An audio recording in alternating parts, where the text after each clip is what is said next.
They said he was the kind of man you'd pass on the street without a second thought. The neighbor who waved politely. The father who carried groceries with his child's school bag slung over one shoulder. And yet somewhere, far from those casual moments, a shadow version of his life was quietly unfolding, unseen by almost everyone who thought they knew him.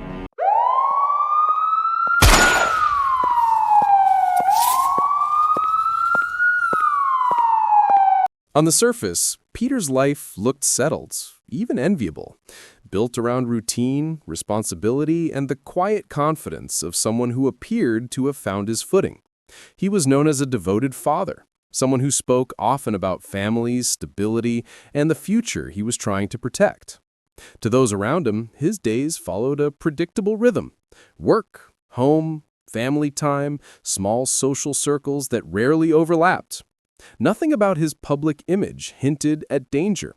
In fact, the consistency of his life was the very thing that made people feel safe around him.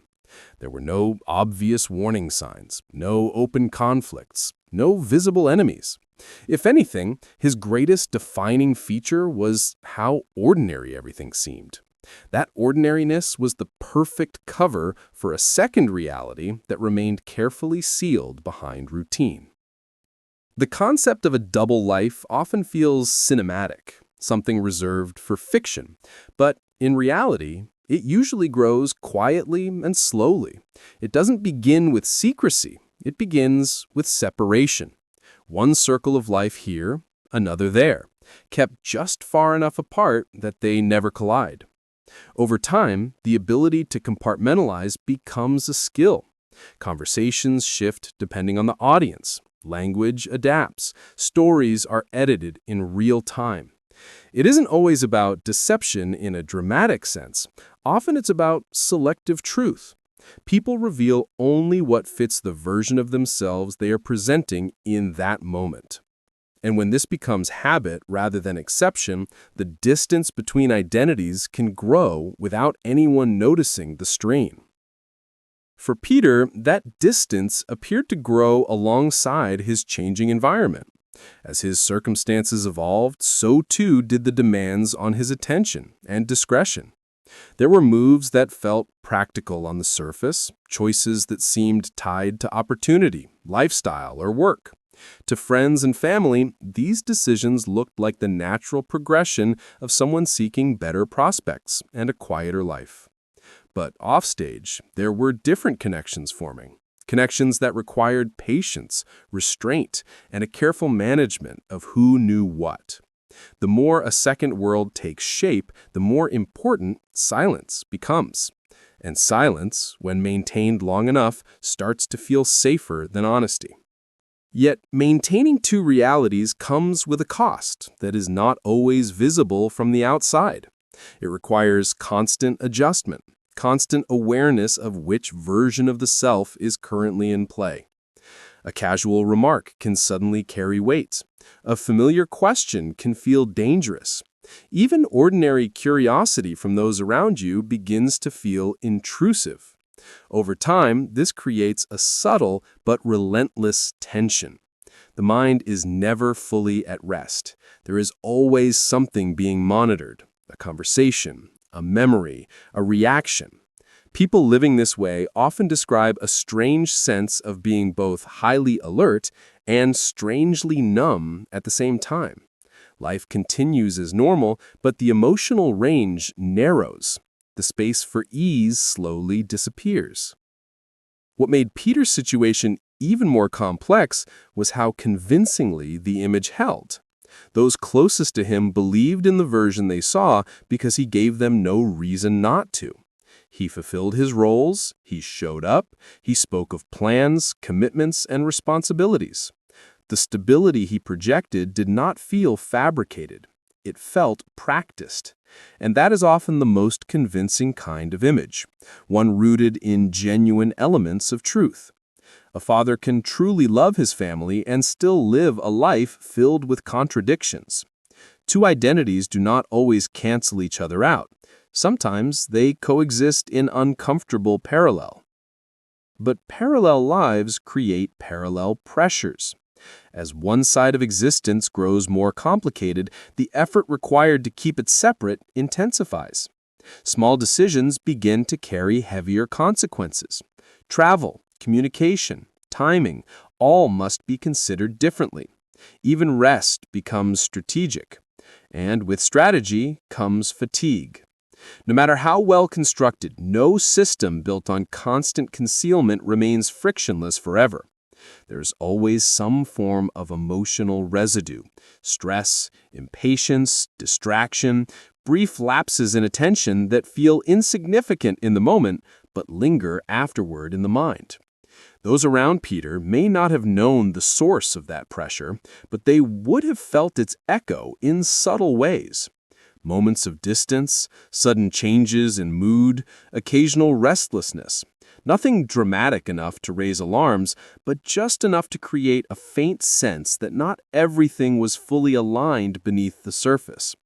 This is often how hidden lives begin to reveal themselves, not through confession, but through emotional leakage. The body and the mind are rarely as good at keeping secrets as we believe. And yet, even with that pressure, the narrative of control often remains surprisingly intact. People convince themselves they are managing, that the balance is still holding. After all, it has worked so far. Days turn into weeks, weeks into years. Each successful moment of concealment reinforces the belief that nothing will ever force the two worlds to collide. But this belief, while comforting, is also fragile. It depends entirely on the idea that the future will behave exactly like the past. And the future, by its nature, never does.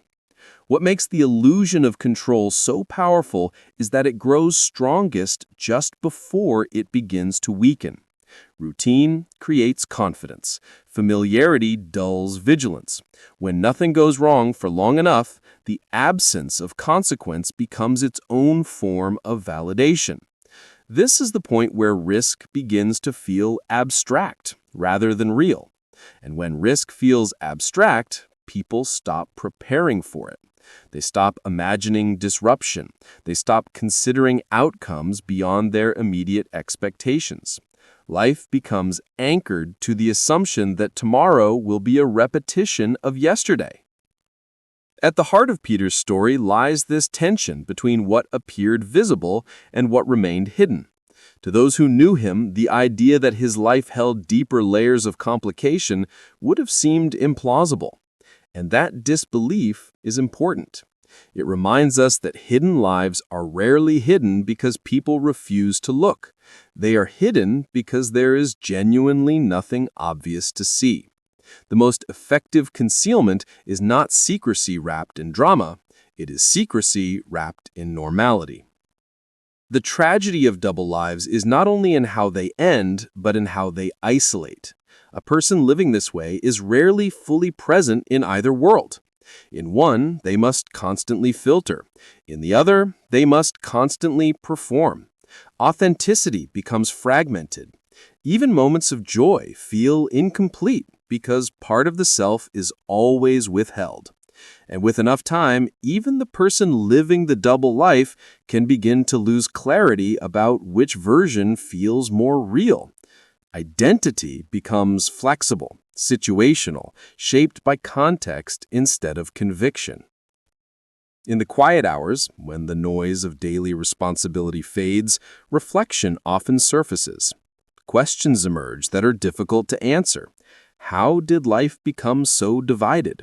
At what point did separation turn into secrecy? These questions don't always arrive with guilt, sometimes they arrive with fatigue, the kind of tiredness that comes not from physical effort, but from sustained psychological tension. Yet even at these moments of clarity, momentum is powerful. Change requires disruption, and disruption feels dangerous when so much depends on things staying exactly as they are. This is the unsettling reality behind seemingly ordinary faces and carefully curated routines. The world sees stability. The family sees reliability. Friends see consistency. But beneath that, another narrative can coexist, shaped not by openness, but by complexity, constraint, and silent calculation. It is in that hidden space that future consequences quietly take root, not with sudden drama, but with gradual, unremarkable growth. And once those roots are deep enough, their presence will eventually be felt, whether or not anyone is ready to acknowledge them. And as those roots continued to spread beneath the surface, the feeling of being watched by circumstance rather than by people slowly took hold.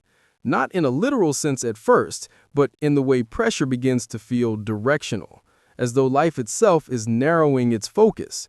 Small routines started to feel more exposed. Familiar routes no longer felt entirely neutral.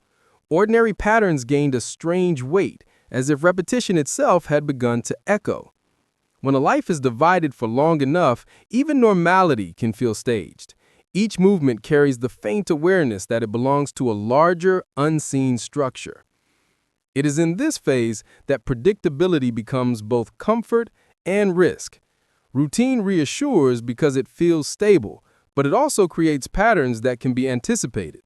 What once made life feel safe, regular habits, consistent timings, familiar surroundings, slowly transforms into something more rigid, and rigidity is easy to trace. The days begin to arrange themselves in similar shapes. Certain locations become regular touch points. Certain hours become fixed.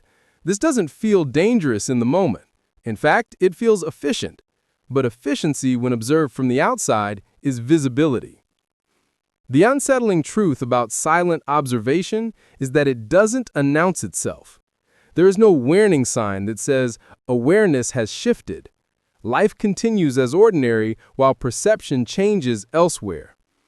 A movement that once meant nothing suddenly holds relevance. A brief encounter that went unnoticed now takes on quiet meaning. In this way, surveillance is less about constant presence and more about accumulated recognition. It builds not from spectacle, but from patience. During this time, Peter's outward world still appeared calm. The familiar routines remained in place, conversations sounded the same, days unfolded with the same structure as before. To those around him, nothing seemed to be changing, and that illusion of stillness made everything feel deceptively secure. It is one of the most disarming qualities of this stage. The outer world offers no visible warning while the underlying dynamics are already shifting. What often changes first is the internal atmosphere. A subtle sense of restlessness creeps in. Even during quiet moments, the mind refuses to fully settle. There's a growing awareness that things feel slightly misaligned, though pinpointing the reason is difficult. The future starts to feel less like a continuation of the present and more like a question mark with weight behind it. And yet, without a clear threat, the mind seeks reassurance in familiarity. If everything still looks the same, perhaps everything still is the same. This is the logic that carries people forward even when uncertainty is already rising beneath their steps. But uncertainty has a way of sharpening attention. Small details start standing out in ways they never did before. A passing comment lingers longer than expected. A change in atmosphere during a routine encounter feels noticeable. A vague sense of being out of sync with the environment begins to take shape. None of these moments are dramatic on their own, but together they create a low, continuous hum of unease, the psychological equivalent of background noise that never fully disappears. The paradox of this phase is that the more ordinary everything appears, the more unusual it can begin to feel internally. Normal life continues, but it now feels observed by memory and imagination at the same time. Everyday movements take on reflective weight. A simple drive feels longer. A familiar street feels slightly unfamiliar. These aren't signs of external danger. They're signs of internal tension. The mind is preparing without fully knowing what it is preparing for. And yet, there are also moments of genuine calm. Laughter still arrives unplanned. Conversations still flow naturally at times. Human connection doesn't vanish just because a hidden layer exists. This duality makes the situation even more confusing. How can everything feel wrong and right at the same time? How can joy exist alongside a growing sense of instability? The answer lies in the fact that emotional reality is rarely unified. People don't live in a single emotional state. They move between them constantly. It is entirely possible to feel safe in one moment and unsettled in the next without ever understanding why. Time itself behaves differently during this phase. Long stretches seem to pass quickly, while specific moments slow down and linger. Waiting becomes a background condition. Waiting for what is unclear, but the act of waiting takes root. This waiting changes how decisions are made. People hesitate more. They delay conversations. They postpone plans. Not always consciously, but instinctively. The future begins to feel less solid, and when the future feels uncertain, the present becomes more cautious. At the same time, the idea of being truly unseen becomes harder to maintain, not because of physical confrontation, but because isolation begins to deepen. Living with hidden layers means sharing less of yourself more often. Over time, this creates emotional distance, even when physical closeness remains. People sense the space before they can name it, and space, once noticed, invites interpretation. Others might not know what is different, but they can feel that something is different. This is how silent observation inside relationships begins. People watch each other without fully trusting what they see. And still, life goes on. Obligations continue. Responsibilities remain. The ordinary machinery of existence doesn't pause for internal conflict. Bills are paid. Schedules are followed. Social roles are maintained. From the outside, everything remains intact. This is perhaps the most disorienting part of all. The world does not slow down to match the tension inside. It keeps moving at the same pace, indifferent to the strain being carried beneath the surface. In this stretch of time, memory starts to behave differently as well. Past events are reinterpreted through the lens of present uncertainty. Conversations that once seemed harmless are revisited in the mind and examined for hidden meaning.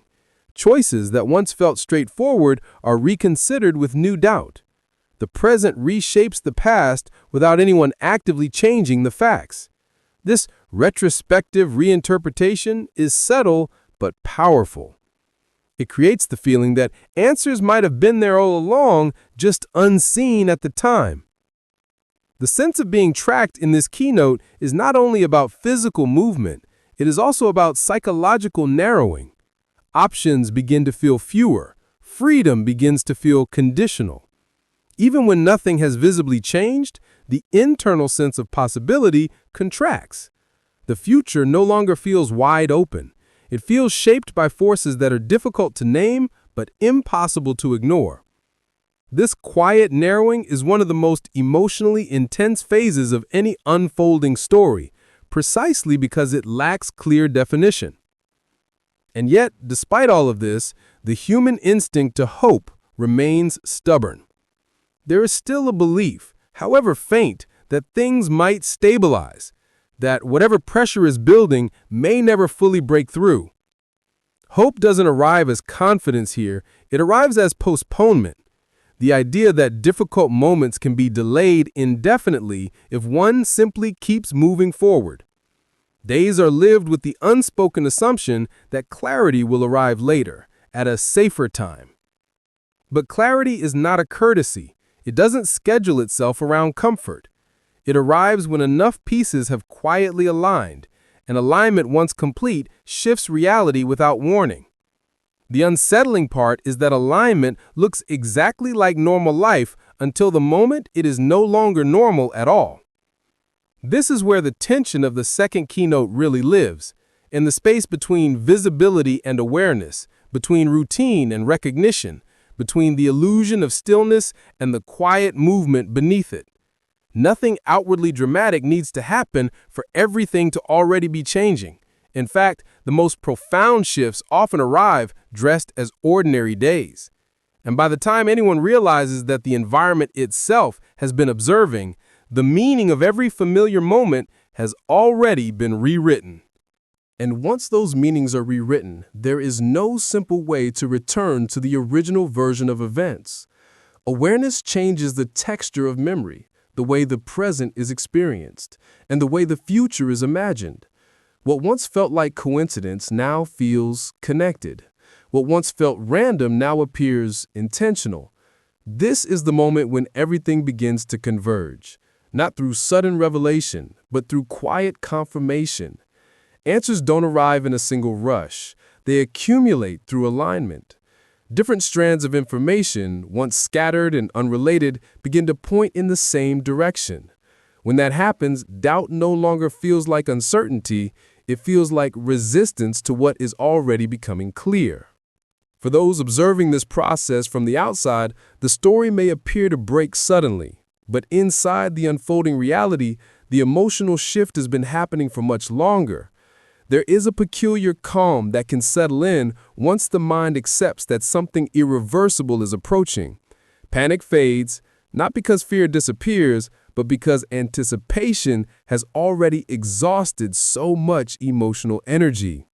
When waiting stretches on long enough, shock loses its sharpest edge. The nervous system adapts, bracing for what it no longer tries to deny.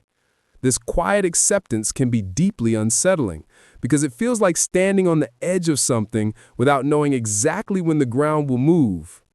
At this stage, the idea of control changes meaning. Earlier, control was about maintaining the image, protecting the division between lives, and managing what others could see. Now, control becomes internal rather than external. It is no longer about reshaping how the world looks, but about staying steady as the world reshapes itself. People begin to choose silence over explanation, not out of secrecy, but out of exhaustion. Some truths feel too heavy to rehearse aloud when the outcome seems inevitable. Words start to feel both necessary and pointless at the same time. There is also a deep shift in how relationships feel during this phase. Connections that once felt automatic now feel fragile. Even supportive presence can feel distant, not because others have changed, but because the weight being carried internally reshapes how connection is experienced. People begin to withdraw emotionally, even while remaining physically present. This withdrawal is not coldness, it is a protective narrowing. The self pulls inward because the external world has begun to feel unstable. This is how isolation can exist even in the presence of loved ones. As everything tightens, reflection becomes unavoidable. The mind returns again and again to earlier choices, not with the hope of changing them, but in search of understanding. How did one decision lead to another? Where did the path quietly turn? These questions are not always driven by guilt. Often, they are driven by a need for narrative coherence. The human brain seeks patterns not only in events, but in identity. When the future feels uncertain, the past becomes the only stable object left to examine. This reflective phase is often where illusion finally dissolves, not because someone exposes it, but because the person living within it can no longer fully believe in it themselves. The story they once told quietly fractures under the weight of accumulated awareness. Self-justifications lose their certainty. Rationalizations feel thinner. The mind moves away from defense toward reckoning. This is not necessarily accompanied by dramatic emotion. Sometimes it arrives as stillness, a quiet internal acknowledgement that the version of life once carefully maintained no longer feels intact. For those beyond the immediate circle, the truth arrives later and often in a different form. Public narratives rarely capture the full emotional complexity of what precedes them. They compress time, simplify motivation, and draw sharp lines where reality was blurred. The outside world sees conclusions. It rarely sees uncertainty, hesitation, or the long internal dialogue that stretched across countless ordinary days. This difference between private experience and public understanding is one of the most painful aspects of such stories. It means that the deepest parts of the journey often remain invisible. As the investigation deepens and the external process takes shape, the emotional landscape inside those connected to the story continues to evolve. Fear may transform into vigilance, vigilance into fatigue, fatigue into a strange kind of calm. The body and mind adapt, not because adaptation is healthy, but because it is necessary. Human resilience is not always heroic. Sometimes it is quiet, mechanical, and heavy. It allows people to keep moving even when clarity is absent and outcomes feel unavoidable. One of the most difficult truths to face at this stage is that answers do not always bring relief. We often imagine that knowing will dissolve tension, but knowledge can also solidify grief.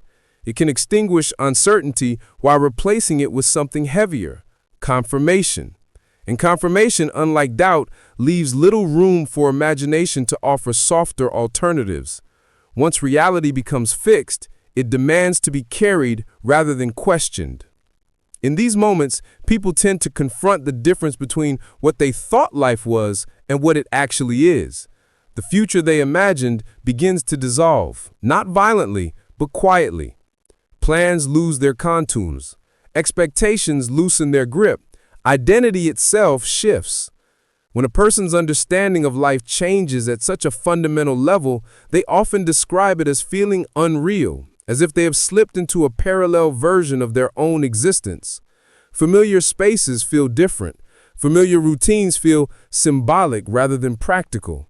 The world remains visually the same, but emotionally transformed. And yet, even here, life does not pause. The ordinary keeps asserting itself. Phones ring, meals are prepared, days still begin and end. This continuity can feel both comforting and cruel. Comforting because it offers something stable to hold on to. Cruel because it refuses to acknowledge the magnitude of what has changed internally. People often experience this as dissonance, the strange coexistence of everyday normality and profound disruption. As time stretches forward, another realization quietly takes hold. Closure is not always guaranteed. Some stories resolve neatly in public record. Others remain incomplete, shaped by missing answers and unanswered questions. And in those cases, meaning must be constructed rather than discovered. People are forced to decide how they will carry what cannot be fully explained. This is not a legal process, it is an emotional one. It unfolds privately, unevenly, and without a clear endpoint. The legacy of a hidden double life is rarely contained in the person who lived it. It radiates outward, reshaping memories for those who knew them. Each person must reconcile the version of reality they believed with the version that later emerges. This can feel like a second loss, not only of a person, but of the certainty attached to shared history. Moments once remembered with warmth may now feel complicated. Trust itself becomes something to reconsider, not because it was foolish, but because it was built on incomplete information. And still, even within this complexity, life continues to reach forward. People adapt. New routines form around altered truths. The mind slowly and imperfectly integrates what once felt impossible to absorb. This integration is not acceptance in the sense of approval, it is acceptance in the sense of survival. It allows the present to exist without being entirely consumed by the past. In the end, the most haunting element of stories like this is not simply what is revealed, but what remains human within it. Beneath every hidden life is still a person who moved through days, formed attachments, held fears, and carried hopes. The exposure of a double life does not erase that humanity. It complicates it. It forces us to acknowledge that people are rarely one thing alone. They are layered, contradictory, and often unknowable even to those who stand closest to them. And this is the quiet truth that lingers long after the headlines fade. That appearances can feel absolute until the moment they are not. That identity can feel fixed until experience reshapes it. And that the line between what is seen and what is hidden is far thinner than we like to believe.